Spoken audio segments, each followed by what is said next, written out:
The farmhouse burned like a beacon against the night, flames licking skyward, painting the darkness in flickering shades of rage and despair. Smoke billowed thick and black, choking out the starlight. He stood silhouetted against the inferno, the glow reflecting in hollow, haunted eyes. This wasn't just wood and memories turning to ash. It was a family's legacy consumed by greed, betrayal, and a bitter promise left unspoken. The crackling fire echoed louder than gunfire. Each snapping ember another nail hammered into a coffin of dreams. He clenched his fists, feeling the heat scorch his knuckles, welcoming the pain. The land beneath his feet, soil he'd tilled with hope, watered with sweat, stained now with loss, seemed to whisper one truth above the chaos. Some fires don't just burn, they ignite wars of redemption, battles fought quietly in the soul, until all that's left is vengeance or forgiveness. Tonight, a choice had to be made. Garrett Dawson stood on the creaking wooden porch of the farmhouse he had inherited, gazing out at miles of flat farmland under a harsh midday sun. At 38, he had already lived through more trials than many men face in a lifetime, and especially since losing his wife, Emily, 4 years prior in a car accident that left him wrestling with grief and the day-to-day burdens of maintaining a fifth-generation family farm. The paint on the house had begun to peel, and the stable out back sat in need of repairs he could scarcely afford. Stacks of overdue notices waited on the kitchen table, but he took a deep breath, forcing himself to focus on the immediate tasks: feeding the chickens, checking the irrigation lines, and driving into the small town of Fairview for a routine supply run. That morning, the bank had left yet another voicemail urging him to schedule a final discussion regarding his outstanding loan, a phrase that sank like a stone in his gut. He tried not to dwell on it. If he could just get through the month, maybe some miracle would keep the farm afloat. He climbed into his trusty old pickup truck, its green paint faded and scratched, the original color barely discernible. Driving the few dusty miles into town, Garrett passed the same fields he had known since childhood. Rows of corn, soybeans, and a small patch of experimental produce dotted the landscape, each representing his latest attempt to find a more profitable niche. A glimmer of hope fluttered in him whenever he thought about these specialty crops. If only the bank would give him a little more time, he believed he could turn things around. Arriving at Gibson's Gas and Go, the only fueling station within 20 miles, Garrett parked near the rusted air pump. He needed to top off a leaky tire, one of the many small repairs that never ended. Today, the station was unusually empty.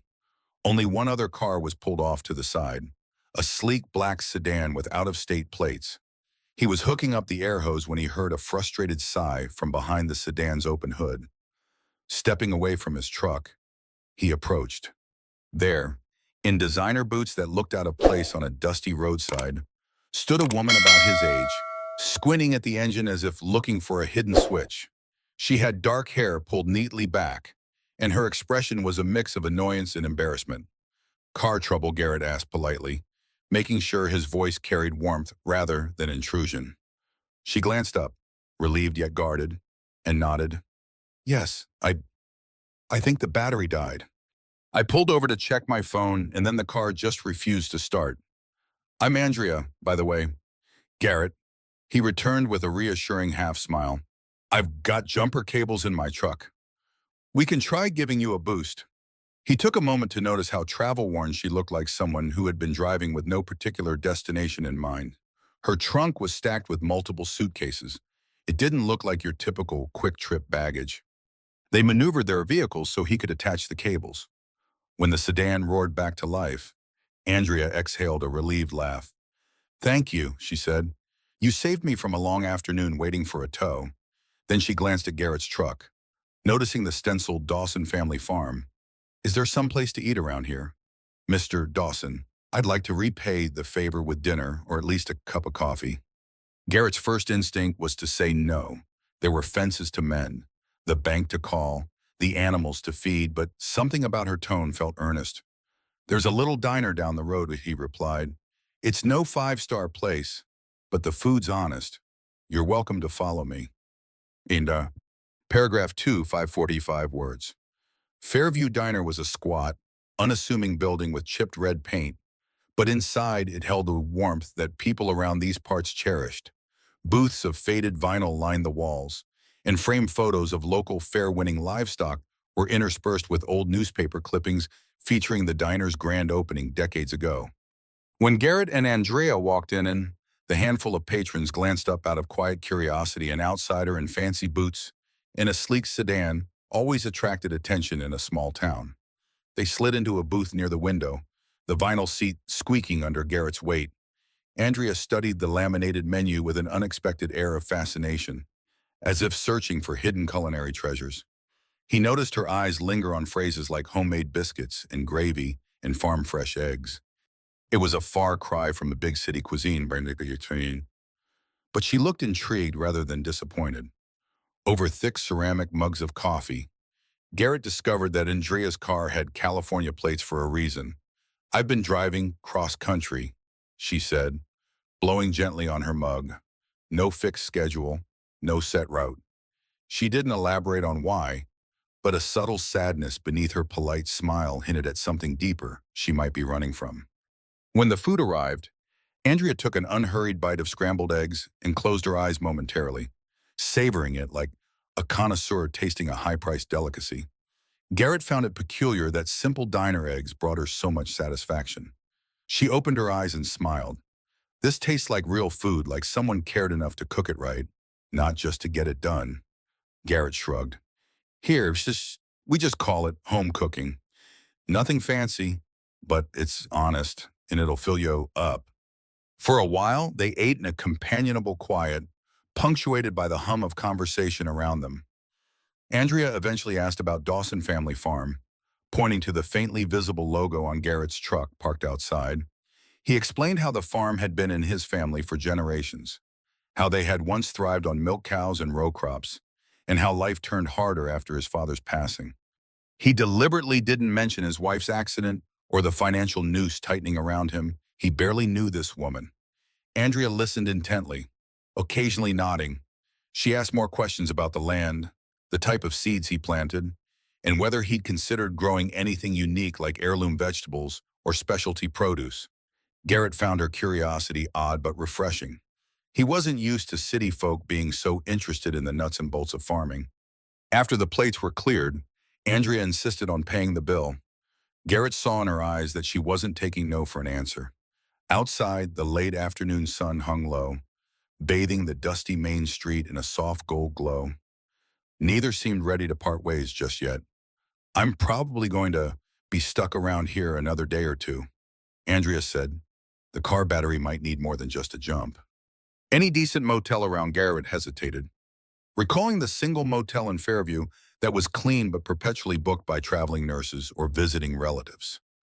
Then he remembered the cabin. "Well," he began slowly, "I've got a small cabin back on my property. We usually rent it out for weekend getaways. It's empty this week. Not much, but it's private. If you don't mind quiet nights and farmland views, it might suit you better than the motel." Andrea's shoulders relaxed in gratitude. "That sounds perfect. Actually, I'd love to see more of this place." Isham, paragraph 3, 540 words. Garrett wasn't certain why he had offered the cabin, but something about Andrea's gentle sincerity made it feel right. She followed him in her sedan, carefully avoiding potholes on the narrow country road. After nearly 10 minutes of passing fields of corn and soybeans, they reached a long gravel driveway marked by a rusted sign that read Dawson Family Farm. The farmhouse itself was a two-story structure with peeling white paint. Sitting at the end of the drive amidst a few storage sheds in an aging barn, off to the side, near a patch of trees, stood a modest log-style cabin. It was no luxury chalet, just a simple, two-room structure with a tiny porch. Yet, framed by the setting sun, it offered a serene view of the gently rolling fields. Garrett unlocked the cabin and switched on a single overhead light. Warm yellow illumination revealed a small living area with a kitchenette in the corner, a wood table, and shelves stocked with mismatched dishes. A doorway led to a compact bedroom, and a tiny bathroom connected at the back. Despite its simplicity, everything was neat and smelled faintly of pine. Andrea stepped inside, taking in the rustic atmosphere with an appreciative nod. "This is cozy," she said, setting her suitcase near the couch. "I wasn't expecting anything so welcoming." Garrett gave a modest shrug. "Folks rent it from time to time for a country retreat. My mom, Helen, fixes it up between guests, makes sure there's fresh towels and a few basic groceries. There's some bread, eggs, and probably some vegetables in the fridge from the garden. If you need more, the general store is a short drive back into town." Andrea peeked into the small fridge, where she found indeed a carton of eggs, a jug of milk, and fresh tomatoes. "Thank you." "This is more than enough," she said, turning to Garrett with a grateful look. "I know this is unusual for you, a complete stranger just showing up. I promise I won't be any trouble." Before Garrett could respond, he heard the crunch of tires on gravel. Stepping outside, he spotted a police SUV pulling up. Immediately, he recognized the driver, his younger cousin, Deputy Lisa Dawson. She climbed out, tipping her hat in greeting. "Hey, Garrett, we got a call from the diner. Some folks said there was a fancy car with California plates. I just wanted to be sure everything's okay." Garrett smiled reassuringly. "All good, Lisa. Andrea here just needed a place to stay while her car battery situation gets sorted. She'll be renting the cabin for a couple days." Lisa nodded, peering past Garrett to where Andrea stood in the cabin doorway.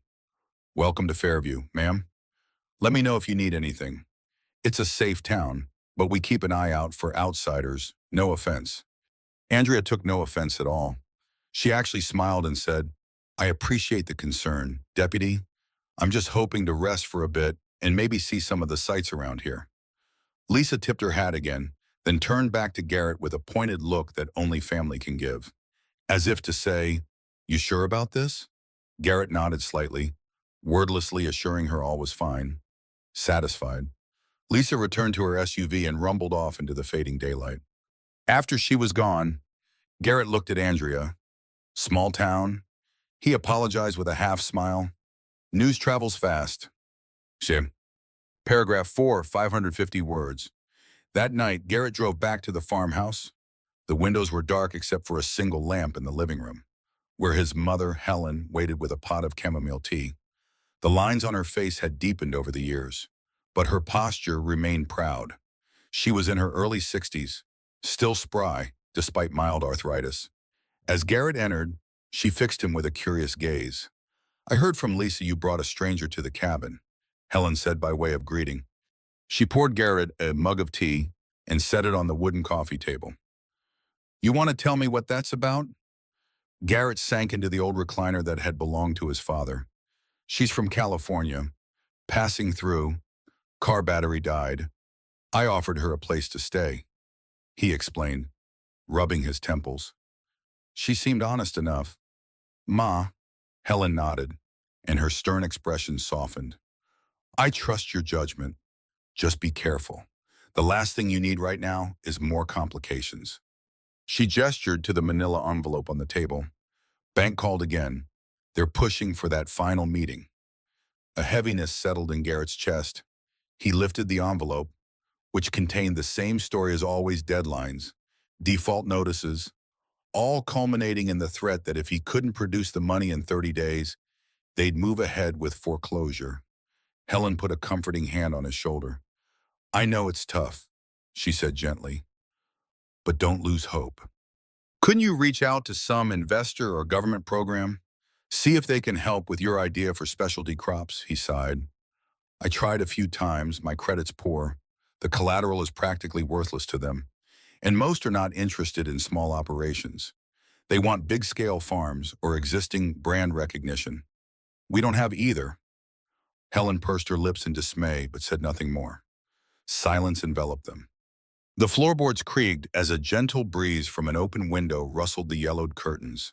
Garrett's thoughts drifted to Andrea, the curious traveler. There was something about her, an unspoken sadness, yet a quiet determination. He couldn't put his finger on why he felt that. All he knew was that her presence felt strangely reassuring, a distraction from his daily struggles. He retired to his bedroom, opening the window to let in the cool night air. The farm was mostly silent except for the faint hum of cicadas. Unable to sleep, He found himself staring at the ceiling, the swirl of finances and farmland jockeying for space with fleeting images of Andrea's thoughtful eyes and the way she seemed so captivated by a simple plate of diner eggs. Eventually, fatigue took over. At dawn, he woke to the smell of bacon, and Helen was cooking a hearty breakfast. After they ate, he swung by the cabin to check on Andrea. She answered the door, half yawning, wearing a casual sweater and jeans. "Morning," she greeted. "I was thinking of exploring the farm. If that's okay, maybe I can help out." Garrett blinked, surprised but touched by the offer. Few outsiders expressed genuine interest in the farm work. Sure, he said. "Got a bit of fence repair to handle, and you're welcome to poke around." Andrea grinned, grabbed a pair of boots she'd found in the cabin closet leftovers from a previous guest, and stepped out into the early sunlight, ready to see a slice of country life up close. Paragraph 5, 545 words. As Garrett took Andrea around the main fields, the morning dew still clung to the rows of corn and soybeans. She listened as he explained the challenges of crop rotations, unpredictable weather, and the shrinking profit margins for small family farms. He spoke candidly about how he'd tried to introduce specialty crops, heirloom tomatoes, peppers, even a small patch of lavender to see if direct-to-consumer sales might help. Andrea asked detailed questions that caught Garrett off guard. How do you maintain soil balance for these experimental crops? Do you rotate them with your soybeans? Or is it a separate plot? He paused, blinking. Separate. I don't want the chemicals I use on soy contaminating the heirloom plots. Those customers expect organic or near-organic standards. She nodded, genuinely interested. Makes sense. Have you thought about linking up with local restaurants? The bigger cities might pay premium for high-quality, local produce. Garrett shrugged, tried emailing a few chefs in the state's capital. Never heard back. Most prefer large distributors. Less hassle. He paused. You seem to know a lot about the restaurant business. Andrea's eyes flickered with a hint of something unease. Perhaps, I've dabbled in the food world, she replied vaguely, before quickly redirecting him to another question about his irrigation systems. They moved on to the orchard-like area behind the barn, where a few old apple trees stood. Over the years, the orchard had dwindled as disease and neglect took their toll. He motioned to the sagging barn adjacent to the orchard. That used to be for dairy cows, decades back. Now it's mostly storage. She tilted her head, staring at the structure. Beautiful bones, though. Seems like it could be fixed up. Garrett chuckled ruefully. I don't have the money or time to fix up anything these days. They spent the next hour patching a section of broken fence near a drainage ditch. Andrea wasn't particularly skilled at hammering nails, but she tried, managing to keep pace enough to be helpful. Their conversation wove between light banter and serious topics. Garrett found himself enjoying the company more than he had expected. When they wrapped up, Andrea asked if there was anywhere in town to buy fresh groceries. I'd love to cook you dinner tonight. Something to thank you for letting me stay. Garrett hesitated. He rarely let anyone else cook in his kitchen, not since Emily's passing. But the invitation felt sincere and might lighten the mood. There's a small general store, plus a weekly farmer's market if you catch it on Wednesdays. Andrea checked her watch. Today's Wednesday, she noted, eyes brightening. He nodded. All right, let's go to Fairview Market. But it's not exactly a big affair, just a handful of stalls. Don't expect too much. She responded with a smile that was both warm and tinged with anticipation, as if the smallest local market might be a treasure trove. Garrett loaded her into his truck again, and they set off toward the rickety stalls where local growers gathered once a week to sell produce, homemade jams, and the occasional baked goods. As they bumped along the dirt road, the tension Garrett usually felt about the farm's future seemed to recede, replaced by a small spark of optimism that, for once, he wasn't facing everything alone. So, Paragraph 6, 550 words. The Fairview Farmers Market consisted of no more than a dozen stalls lined up along a side street near the old grain co-op. A bustling hub it was not, yet Andrea bounded out of Garrett's truck with genuine excitement. She strolled from stall to stall, her eyes lighting up at baskets of heirloom tomatoes, jars of honey, and fresh goat cheese from a local dairy. Garrett followed behind, feeling oddly proud of his community. They stopped at Mrs. Barlow's produce stand first, where an assortment of early season greens and summer vegetables was displayed. Andrea held up a vibrant cluster of rainbow chard. Beautiful, she murmured, inspecting the leaves before placing them in a tote bag she'd borrowed from the cabin. Mrs. Barlow, an older woman with a weathered face, recognized Garrett immediately, greeting him by name. She cast a curious glance at Andrea but said nothing aside from a friendly, "Y'all enjoy your day." A few stalls down, they encountered local beekeeper Royce Holden, who boasted raw wildflower honey in glass jars that glimmered under the sun. Andrea sampled a small spoonful and closed her eyes, savoring the sweetness as though it were liquid gold. Garrett found himself strangely moved by how deeply she seemed to appreciate every small taste. It was reminiscent of how Emily used to find magic in everyday things: a perfectly ripe tomato, the first bloom of spring. As they made their way toward a bread stall, they bumped into a tall man in dark jeans and a crisp collared shirt. His face registered instant recognition when he saw Andrea. "Andrea Park," he said, voice edged with disbelief. Garrett sensed tension in the air as Andrea stiffened. "Callum Gray," Andrea replied, exhaling slowly. "What are you doing here? I might ask you the same," he retorted, ignoring Garrett's presence. "I've been looking everywhere for you. You stop answering calls, vanish into thin air, and now I find you at a tiny farmer's market in the middle of nowhere." Andrea forced a tight smile, then turned to Garrett, her expression apologetic. "Garrett, this is an old friend. Callum used to handle some business matters for me." Callum looked Garrett up and down, eyeing the worn flannel shirt, the dusty jeans. "Right. So what's the plan?" "Andrea, you can't hide out here forever. The network's calling me. Your staff is in limbo, and your brand enough." Andrea cut him off, her cheeks flushing with anger and embarrassment. "I told you I needed time away, time to think. So this is how you're spending it." Touring farm stands, he gave a dismissive sniff. "You have real obligations back home."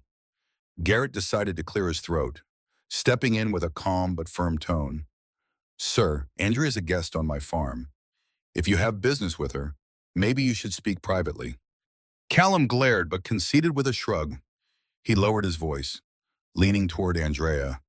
"Look, I'll give you a couple more days max. We can't stall the investors or the PR fiasco you left behind. Figure out whatever it is you're doing, then come back and fix it." Andrea said nothing, her jaw clenched. Callum spun on his heel and strode off, leaving the air charged with a heaviness that made Garrett's stomach twist. After a moment, Andrea forced a pained smile and turned back to the bread stall. "Let's get some sourdough," she whispered, trying to regain composure. "I promised to cook dinner, remember?" Paragraph 7, 540 words. Garrett waited until they got back to the truck with a bag full of produce and bread before quietly asking, "Everything all right?" That man seemed intense. He tried not to sound prying, but his concern was genuine. Andrea exhaled, resting her head briefly on the seat's headrest. "That was Callum Gray. He used to be my manager of sorts." She chose her words carefully, then offered a rueful laugh. "There's a reason I ended up in Fairview. I needed distance from a life that had gotten way out of control." It dawned on Garrett that Andrea might be more than just a casual food world dabbler. Yet, a wave of sympathy rose in him. He saw the pain flickering behind her eyes. "If you'd rather not talk about it." She shook her head. "No, I owe you some explanation. Well, I was a celebrity chef, had a TV show, multiple restaurant ventures. It might sound glamorous, but the deeper I got, the more I felt like a puppet dancing for investors, critics, and a never-ending cycle of demands. It all got worse when," her voice caught for a moment, "when my fiancé, who was also my business partner, passed away last year. After that, everything seemed meaningless. I kept going out of obligation, then I just snapped. Garrett's mind whirled. A famous chef, here in Fairview, cooking him dinner. He might have chuckled if her eyes hadn't been so sad. "I'm sorry about your fiancé," he offered softly. She pressed her lips into a thin line, nodding in appreciation. "Thank you, but that's not your burden." Anyway, I had to step back and figure out whether I even love cooking anymore. So I packed my bags, started driving east, and here I am. Garrett reached over to place a reassuring hand on her forearm. "Hey, sometimes it takes leaving to see what we really need. I get it. I lost my wife a few years ago and, well, I still haven't fully moved on. But the farm keeps me grounded. I can see how cooking might be the same for you." They shared a moment of quiet, a mutual understanding of grief. Then Andrea straightened. "Let's go back to that cabin. I'll cook you a meal. No cameras, no critics, no fancy plating, just good food." Once they reached the farm, Andrea asked Garrett to let her be in charge of the kitchen. He relented with a gentle smile, directing her inside and showing her where pots and pans were stored. Meanwhile, he retreated to the front porch, letting the chatter of farmland accompany him wind in the tall grass, distant clucks from chickens, and the steady hum of evening insects. After about an hour, Andrea stepped onto the porch, wiping her hands on a kitchen towel. "Dinner's ready," she announced, her voice carrying a softer, more peaceful tone. Garrett joined her at the small dining table, where she had laid out a spread roasted rainbow chard with goat cheese, freshly sliced tomatoes drizzled with Royce Holden's honey, and thick slices of sourdough. The simple meal looked like a banquet in the golden lamplight. Garrett took a bite of the honey-drizzled tomato and felt his eyes widen. It was bright, sweet, and honest, much like the woman who made it. Enter. Paragraph 8, 540 words. While the plates were still warm and the conversation lingering, the cabin's door swung open to reveal Helen Dawson, Garrett's mother. In a fluster, she apologized. I knocked, but no one answered. The door was ajar, so I didn't realize we had company. Garrett rose, pulling out a spare chair. "Ma, this is Andrea Park. She's the guest I mentioned." "Andrea, this is my mother. Helen." Andrea stood politely, extending her hand. Helen took it, casting a quick, inquisitive glance at the table. "Well, you've certainly whipped up quite a spread. Smells divine." Andrea smiled, a bit shyly. "I hope you'll join us. There's plenty." That was all the invitation Helen needed. She settled in, helping herself to some charred and honey-laced tomatoes. Soon, the three of them were immersed in conversation about the farmland's history and the ups and downs of the Dawson family. Andrea listened intently to Helen's stories of raising Garrett and working alongside her late husband. When the meal finished, Helen dabbed her lips with a napkin, eyes sparkling. "Andrea, that was excellent. You've a real talent." Andrea's cheeks turned faintly pink. She confessed softly, "Cooking like this, it's what I needed. It reminds me of why I fell in love with food in the first place." Helen nodded in understanding, though she had no inkling of Andrea's full backstory. She patted Garrett's shoulder. "I came here, actually, to tell you that the bank called again, wanting to finalize your meeting. But maybe this is a conversation for later." Andrea's gaze darted from Helen to Garrett, clearly noticing the weight in the older woman's voice. With a determined set to his jaw, Garrett stood. "I'll walk you to the door, Ma." Stepping outside into the cool night, Garrett took a deep breath and asked quietly, "They say anything different or new?" Helen shook her head. "Just another reminder about the 30 days. Dear, thought you should know. They don't seem likely to grant any more extensions." She squeezed his hand. "If you need me, I'm here." He nodded, swallowing the lump in his throat. "Thanks. Ma, good night." Returning inside, he found Andrea quietly clearing the table. She looked up, concern etched on her features. "Everything okay?" Garrett half shrugged. "Same story. Bank wants it as money. I've tried every angle: loans, partial sales, cutting down expenses. So far, not enough." Andrea set the dishes in the sink, drying her hands before turning to face him. "Is there anything else you can do? Any way to pivot the farm?" He sighed. I do have this dream of pivoting to specialty or organic crops, or maybe making a brand of local produce. Problem is, I don't have the capital or the connections. Not out here, anyway. Andrea pressed her lips together, thoughtful. Sometimes the best solutions come from unusual places. Have you ever considered turning the old barn into something that draws people in, like an event space or farm-to-table dinners? Garrett raised his brows. That's more a city thing, isn't it? Could be, Andrea conceded, but you never know who's looking for an authentic farm experience. She paused, hesitating as if measuring whether to reveal more of herself. I, I might be able to help you think through it. It's sort of what I used to do, bring unique culinary experiences to places nobody thought possible. A glimmer of hope formed in Garrett's chest, though he wasn't sure if it was wise to trust so quickly. Then again, Andrea had shown sincerity at every turn. Let's talk in the morning, he said, voice steady, for tonight us. Just know that dinner was truly wonderful. Thank you. Paragraph 9, 540 words. Morning broke in streaks of pale gold, illuminating the dew-laden grass. Garrett, as always, woke before sunrise to handle farm chores. By the time he returned to the cabin for the promised discussion with Andrea, the day was already warming. Andrea had set out 2 mugs of coffee on the tiny porch table. She gestured for him to sit. He took a slow sip, savoring the dark brew. Not bad, he murmured, smiling. She had a knack for making even the simplest things taste special. Andrea folded her hands on the table. I've been thinking about your farm, how to keep it afloat. There's a growing interest in rural tourism, agritourism, or farm-to-table events. People want an authentic experience. You have this barn, you grow produce, you're good with your land. If you could convert that barn into a venue, you might attract paying visitors, maybe do weekend dinners or special events. Garrett nodded thoughtfully. I've heard of that, but it feels so far-fetched for me alone. Would it really work here? She shrugged. Why not? You're only an hour from a slightly bigger town, maybe 3 from the state capital. That's a day trip for plenty of folks. More importantly, you could also supply other restaurants if your produce is top-notch. And from what I've tasted, your land's got real potential. He tried to remain realistic, yet hope flickered in him. I guess capital is the problem. Barn renovations, new irrigation for specialty crops.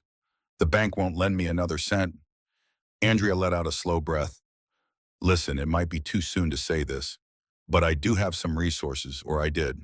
Anyway, my name still carries weight in the culinary world, which means I might be able to bring in investors or at least create buzz.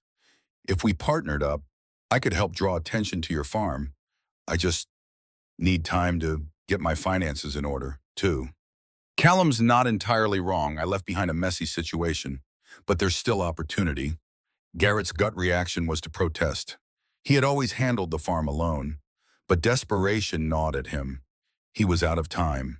Maybe it was foolish to distrust a woman who had proven nothing but kindness. Partnership, you say? He looked out toward the fields, imagining them bustling with heirloom vegetables and seasonal events. Would that mean you'd come out here regularly? Oversee these dinners, or would I be on my own? Andrea's expression softened.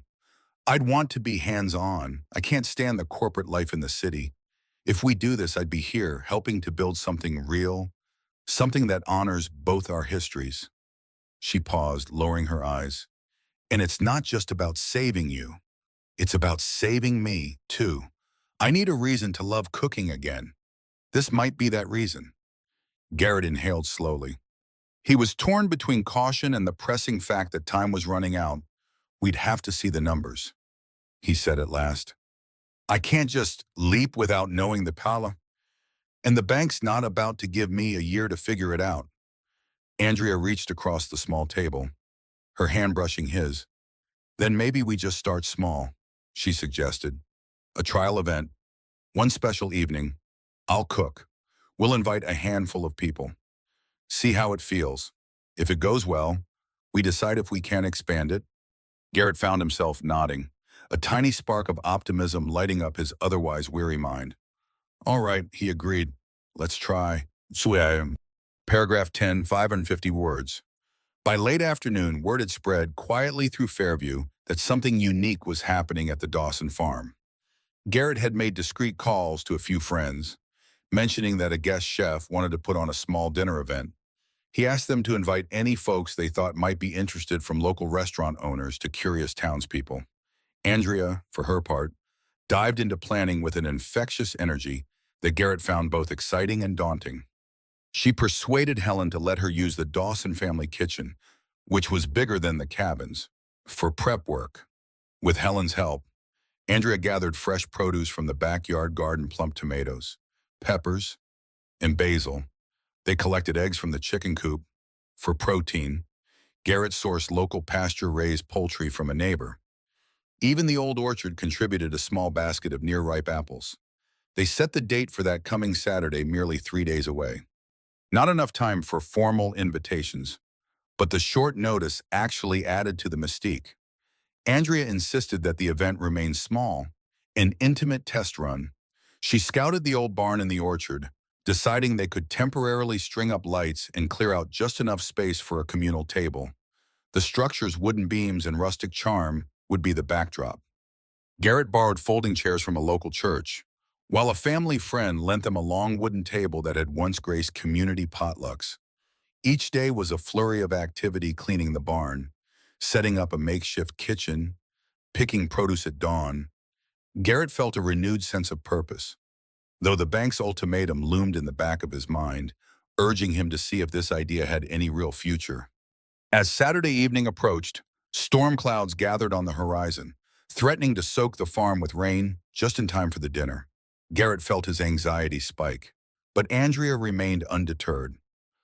"We'll adapt," she said simply, looking up at the clouds. "We can move to your house if we have to." Fortune favored them. The storm passed to the north, leaving the skies vibrant with the pinks and purples of a post-rain sunset.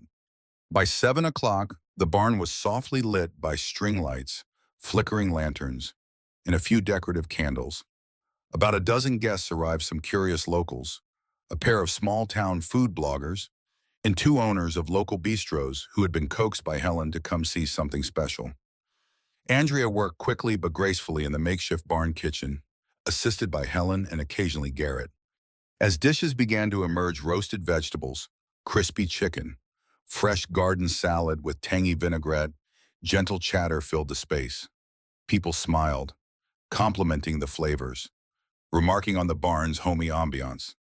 Garrett found himself astonished at how seamlessly Andrea navigated the tasks. There was no frantic TV show pace, no cameras capturing her every move, just the quiet confidence of someone who truly loved every step of the process. Between plating courses, she would emerge, face flushed with satisfaction, to share a tidbit about where each ingredient came from. When the final dish, an apple cobbler laced with local honey, hit the table, the guests erupted into appreciative laughter and applause. Andrea briefly looked overwhelmed by emotion, her eyes glistening. Garrett couldn't help but feel moved, too.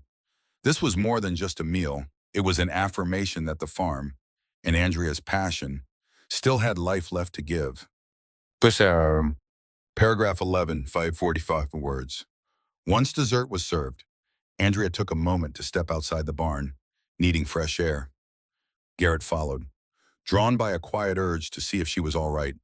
He found her leaning against a wooden post, gazing at the glowing windows of the barn and the silhouettes of people inside, laughing, chatting, savoring what she had prepared.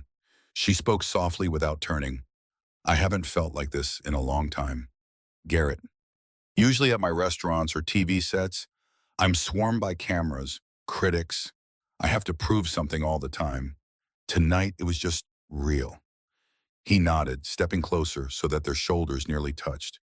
"They loved your food, Andrea, and you didn't have to prove anything to them. You just had to be you." Andrea let out a small laugh. "Yeah, it reminded me of the early days cooking in tiny kitchens, learning from old family recipes." She paused, her voice catching. "I thought I'd lost that spark after my fiancé. James passed." The mention of her fiancé's name was the first time Garrett had heard it. A pang of empathy flashed through him. "I'm glad you found a piece of it again tonight," he said softly. Her eyes flickered with gratitude. Then she inhaled, as if bracing for a leap.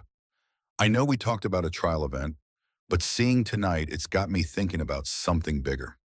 This could be a monthly or even weekly dinner series. People come from the surrounding towns. Maybe do tours of the farm, dine in the barn. You could charge enough to make a profit, especially if word spreads." Garrett tilted his head, letting himself imagine the possibility. If done right, it could be a real revenue stream. With Andrea's culinary expertise, maybe they could also supply restaurants, building a Dawson brand. He kept a cautious note, though. The barn needs a lot of work for repeated events, upgraded electricity, safety codes, better ventilation. That costs money we don't have. Andrea turned, facing him. "I have some funds in a personal account. If I can sort out the entanglements back in California, I'd invest. And I have connections investors who might see the charm of a farm-based venue." He studied her face, searching for any sign of doubt or hidden motive. "Why would you do that for me?" he asked quietly. Andrea managed a gentle smile. "It's not just for you, Garrett. I need a place that anchors me to what really matters, just like you do. Your farm can give me that. And in return, maybe I can help keep it alive." At that moment, the barn door swung open and Helen appeared, beckoning. "Hey, you two lovebirds, come back in. Folks want to toast to Andrea's cooking, and they're looking for the hostess." Andrea's cheeks flushed. Garrett rubbed the back of his neck in slight embarrassment. They weren't lovebirds, but the warmth they shared was undeniable. They exchanged a half smile before returning inside, where the clink of glasses and the hum of contented conversation embraced them like a warm wave. In the back of Garrett's mind, bank notices still loomed. But for now, he let himself revel in this small victory, a single evening that felt like a promise of something both hopeful and profound. Paragraph 12, 545 words. The following week was a whirlwind of both excitement and uncertainty. While Garrett wrestled with the pressing reality of bank deadlines 30 days, no extension, Andrea spent her days mapping out potential budgets, brainstorming how to refine the barn dinners, and calling old contacts who might be interested in the next big thing in farm-to-table experiences. One of those calls was with Callum Gray. Andrea paced around the porch on her phone, explaining her vision and gently insisting he hold off on any press releases until she could finalize details. From what Garrett overheard, Callum was skeptical. "You want to rebuild your career in some dusty old barn? This isn't what the sponsors want," he'd scoffed. Andrea calmly rebutted, describing the authenticity and sense of community. She ended the call looking drained but not defeated. Meanwhile, the success of the test dinner spread quickly through Fairview. Helen overheard chatter at the hair salon, and Garrett got multiple phone calls from acquaintances wanting to know, "When's the next barn dinner?" While this local interest was encouraging, Garrett knew they'd need a broader reach to generate the income required. It was a fragile hope, like a young plant that could still be snuffed out if conditions weren't perfect. Then came another twist. A letter arrived, hand-delivered by a bank representative. It included the official foreclosure timetable. If Garrett didn't pay the outstanding debt or refinance within 25 days, they would seize assets. That night, he sat at the kitchen table, staring at the stark language. Andrea stood behind him, gently squeezing his shoulder. "I can't lose this place," he muttered, voice shaking. "My father, my grandfather, they built this with their hands. Emily and I always talked about raising children here." The sorrow in his voice echoed through the dimly lit room. Andrea slid into the chair beside him, her expression resolute. "Then let's not lose it. We need a real plan, a package to show investors or sponsors, something that'll get them to front us the money for renovations and expansions." Garrett exhaled heavily. "But that means contracts, business proposals, all kinds of legal stuff." She nodded. "I know. I've done it before. It's complicated, but not impossible. And if I'm part of it, we can pitch a relaunch of my brand combined with your heritage farm. A redemption story, people love that. But I have to warn you, It'll bring attention. Maybe cameras. Are you ready for that? He gazed around the farmhouse, the same walls that had watched generations of Dawsons come and go. The idea of turning his quiet existence into some kind of media attraction felt daunting, but so did losing everything. "I'll do what it takes," he said finally, voice trembling. "If it means saving the farm, I'll deal with cameras. I just don't want to become something I'm not." Andrea smiled softly, placing her hand over his. "That's the beauty of it. I don't want to be something I'm not either. So we'll make sure this project stays honest to the land and to us." Those words, simple as they were, buoyed Garrett like a lifeline. For the first time in a long while, it felt as though he wasn't carrying the burden of the farm alone. Paragraph 13, 545 words. With a renewed sense of urgency, the next few days turned into a blur of phone calls, site visits, and fervent brainstorming. Andrea sketched out a plan. They would host a showcase dinner in 4 weeks, a bigger event that might attract regional press, plus a few influential figures from the culinary world.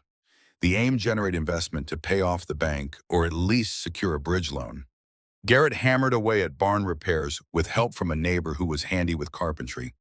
They replaced rotting boards, ensured the roof was patched, and cleared space for a more permanent kitchen setup. While he worked, Helen took on the role of coordinator, calling local artisans for decorative items, enlisting younger volunteers to help with painting and cleaning. The entire community seemed to catch wind of the vision and pitched in, some out of friendship, others out of curiosity. Andrea spent hours refining the menu, each dish designed to highlight the farm's produce. She also took calls from a local TV station, carefully dropping hints about a revival of authentic cooking happening at Dawson Farm.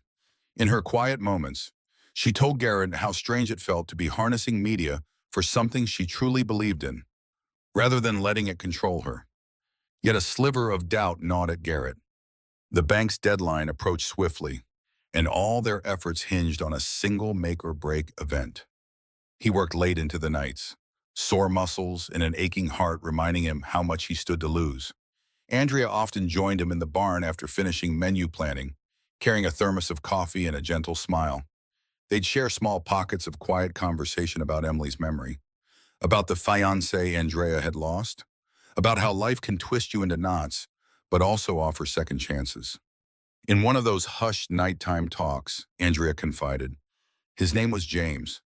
We built the restaurants together. He was the dreamer. I was the chef. When he died, I lost my reason to push forward. After that, the restaurants were no longer a labor of love, just a duty. I kept them going until I couldn't stand it." Garrett nodded, empathizing. "I felt that way too. After Emily passed, I tried to do everything for the farm, for her memory, but a part of me lost the will to dream. It was all survival." They locked eyes, and in that moment, a bond of shared understanding formed. Grief had shaped them both, yet it was also the wellspring of their newfound determination. Gradually, the barn began to transform. String lights were hung more permanently. A long banquet table replaced the rickety folding one, and local craftspeople came in to lend a rustic charm, think hand-stitched quilts as on decorative wall hangings, wooden centerpieces crafted from fallen branches. Every detail spoke of authenticity. One evening, when the last nail was hammered and the new kitchen counters were installed, Garrett stepped outside with Andrea. The sun dipped below the horizon in a blaze of pink and orange. Together, they surveyed the barn that was swiftly becoming a beacon of hope. Andrea slipped her arm through his, resting her head lightly on his shoulder. Garrett's heart thudded in his chest, but he didn't shy away. They stood in comfortable silence, absorbing the promise of what they had built. Paragraph 14, 550 words. The morning of the showcase dinner arrived with crisp, cool air and the sparkle of dew on newly cut grass. Though the event was scheduled for that evening, preparation had been underway for days. A portable freezer truck arrived to store fresh produce and meats. Old acquaintances of Andrea's from the culinary world began trickling in: sous chefs, bartenders, and a couple of marketing folks she trusted. Garrett watched them with a mix of nerves and gratitude. Andrea, in the farmhouse kitchen, orchestrated it all with calm precision, delegating tasks to her team. She had designed the menu to honor local flavors, stuffed peppers with goat cheese, pan-seared chicken with rosemary harvested from just outside the cabin, heirloom tomato soup garnished with fresh basil, and an apple honey tart for dessert using the orchard's final yield of the season. As the sun dipped, cars started rolling onto the makeshift parking area by the barn. People from all walks of life arrived: regional journalists, local influencers, a few potential investors who walked with the confidence of checking out a prime investment. One man in a tailored suit introduced himself as Michael Barnes, a representative of a major hospitality group. Another was Janice Reeves, rumored to invest in sustainable food ventures. Garrett felt dwarfed by their polished manner, but Andrea calmly introduced him as the heart of Dawson Farm and made sure they got the story: a farmer fighting to preserve a family legacy and a chef reconnecting with her passion. While the guests mingled with glasses of sweet tea and a signature local wine, the barn glowed with the ambiance of soft strings of lights. Wooden tables were set with linen napkins and simple yet elegant centerpieces of wildflowers. Helen, dressed in her best Sunday outfit, greeted arrivals with a motherly warmth. In the background, gentle acoustic guitar music played courtesy of a neighbor's teenage son who was thrilled by the opportunity. Finally, Andrea emerged from the makeshift kitchen wearing a simple chef's apron. She raised a hand for a bit of attention and welcomed everyone. Tonight, we gather to celebrate honest food and the land it comes from. This meal is a collaboration between Dawson Farm and the local community. We hope it reminds us all that food isn't just about filling our bellies, but also our hearts. The first course arrived, served by volunteer waitstaff.